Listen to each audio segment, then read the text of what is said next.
কার এত ক্ষমতা, কার এত বড় সাহস আল্লাহর অনুমতি ছাড়া আল্লাহর সামনে দাঁড়িয়ে সুপারিশ করে? কার সাহস এত সুপারিশ করে? মনে করছেন বাবার দরবারে গেছেন, বাবা আপনার সুপারিশ করে জান্নাতে নিবে নাকি? আরে বাবার খবর কি হবে ওটাই তো বাবা জানে না। কথা বলেন। আপনি যে পীরের দরবারে যে সিজদায় পড়ে রইলেন, ওই পীরের অবস্থা কি হবে ওটার কোনো গ্যারান্টি আছে? এই সহজ হিসাবটা বুঝে না। আপনি যেই দরবারে যে মাথা ঘষেন, যেই দরবারে যে সেজদা দেন, যেই দরবারে যে মানত করেন, যেই পীরের পায়ের মধ্যে পড়ে থাকেন, ওই পীরের অবস্থা কি সেটাই তো সে জানে না, ঠিক কিনা?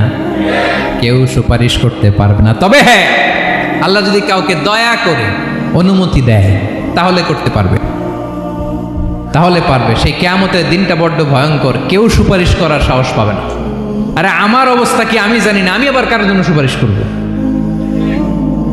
কথা বুঝেন নাই? আমার কি হবে আমি জানি, তা আমি আরেকজন নিয়ে টেনশন করার সুযোগ কোথায়? ইয়া নাফসি, ইয়া নাফসি, আল্লাহ আমারে বাঁচাও, আমারে বাঁচাও, আমারে বাঁচাও।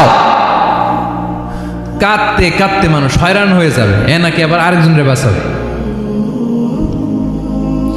বিশ্বনবী বলেন, বিশ্বনবী একবার ছাগলের রান খাচ্ছিলেন, রান খেতে খেতে বিশ্বনবী বলেন, আনা সাইয়্যিদুন নাসি ইয়াউমাল কিয়ামা,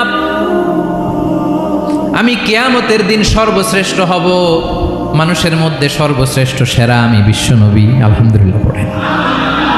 বিশ্বনবী বলেন সেদিনটা বড্ড ভয়ঙ্কর, সেদিন কেউ কারো কোনো উপকারে আসবে না, বন্ধু বন্ধুর কাজে আসবে না, স্ত্রী স্বামীর উপকারে আসবে না, স্বামী স্ত্রীর উপকারে আসবে না, পীর সাহেব মুরিদরে বাঁচাতে পারবে না, মুরিদ পীর সাহেবরে বাঁচাতে পারবে না, নেতা কর্মীর পরিচয় দিবে না, কর্মী নেতার পরিচয় দিবে না, ভাই বোনকে চিনবে না।